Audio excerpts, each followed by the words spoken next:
is that in less than 30 years ago, we were all quite, at least most of us were quite unsure what even the internet was. And at that time, that was what today we refer to as Web 1, i.e. where technology as we know it and use it today really started with basic communication, one-to-one communication that was really like using a phone book.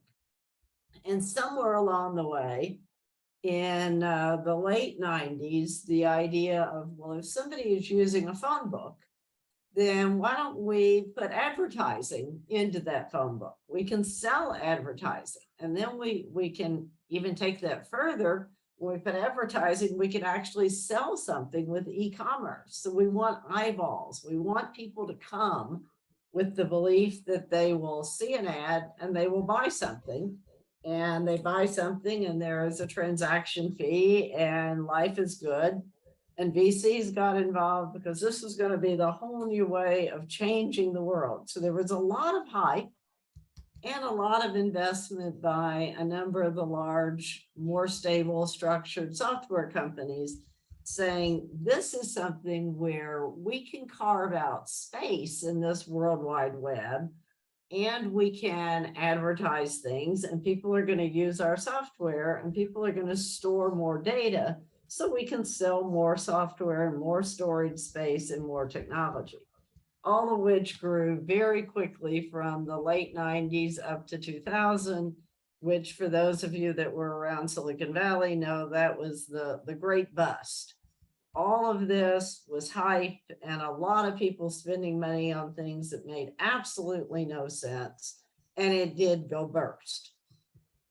But after the burst, that's where the real Web 2, as we know it and are using it today, grew. Because a lot of the crazy ideas of let's sell pet food, let's sell all of this interesting stuff through eyeballs, that all went away. But the big players, the Microsofts, the Amazons, the Facebooks came in, recognizing that people wanted to communicate with each other and they wanted to have easy, fast, quick access to services, which ultimately we added back in e-commerce and a lot of services. But this Web 2 is all based on a number of large players that own the platform, that you sign in to Amazon and you order your items, or you sign in to Uber and you book your ride. If you've forgotten your Uber password, you could sign in with your Facebook password. Facebook is going to know then where you're riding to and is probably going to know everything you say in the car while you're riding. But it's a way of connecting people to services quickly and easily through the big platform guys. Then the thing that really drew a lot more growth was the introduction of the iPhone. Because all of this up until about 15 years ago was still a little bit antiquated from desktop or laptop computers, but the iPhone really allowed anytime, anywhere access to anything. And so our lives, I believe, fundamentally changed with the introduction of the mobile phone as we know and have it today.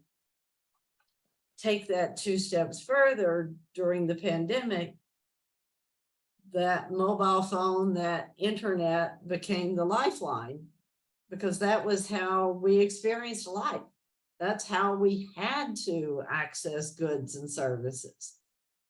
And for many, while working from home, school from home, that's where the lines blurred between work, play, activity, and technology. And that was heavily leveraged through the big players that were, of course, cashing in nicely from user activity, but also investing significantly in more AR, augmented reality. How can we make this game feel, look, act, and seem just like being in the park? Through AI to speed technology capabilities and through a lot of growth in gaming, because that, for many, especially the younger generations, that was their pastime, that was their lifeline, and that's also what a lot of education systems were starting to leverage. So through the past 2 to 3 years during the pandemic, this concept of going into platforms and transaction grew by hundreds of thousands of percentages. The data lakes, and the data lakes meaning what the Facebooks, the Microsofts, the Apples, the Googles, the Amazon use to understand our patterns and feed us information, only grew and grew, feeding us more of what we were doing, so that at some point, coming through the pandemic, a lot of people began to forget, have I met people in person? Do I know, is this a game I've played in the street, or is this something I've only done in a virtual world? So I believe that where we started with a very fundamental basic internet, we added on through the platform this Web 2 concept, and then through the pandemic, we continued to grow in capabilities, but that also fueled what can be referred to as the FANGs, the Facebook, Apple, Amazon, Netflix, Google, and others. But the real platform owners were the ones that have really advanced, not only in the amount of data that they have to analyze of our activities, but they've invested significantly into the capabilities to be able to continue to feed us based upon what we're looking for. Now, the other side of this, the other side, well, two sides. One side is this has all been very beneficial in helping us to survive through this process.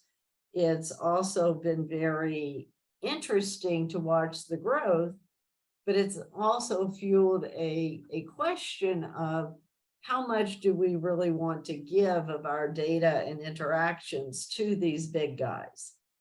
And all of those questions, along with the significant advance in gaming, AR, VR technology, have led to a significant set of investments. And this is investments from the Silicon Valley startup, entrepreneurial, and now even standard VC communities, but also investments by the FANGs of the world to define what are truly metaverse applications and what do metaverse applications actually mean. Now, when I use the term metaverse, I'm not referring to Facebook. I am referring to a concept. Just like today, in many ways, the internet is a concept. The metaverse is, as one of you said, it's an alternative reality. It's something that we can work in, we can come into, we can go out of. It tends to be immersive, experiential, which comes from a lot of the investment and the growth in the gaming arena. Gaming and metaverse and technology play very much together in creating this virtual kind of an environment. And it leverages the data that's been collected along with AI to become very real.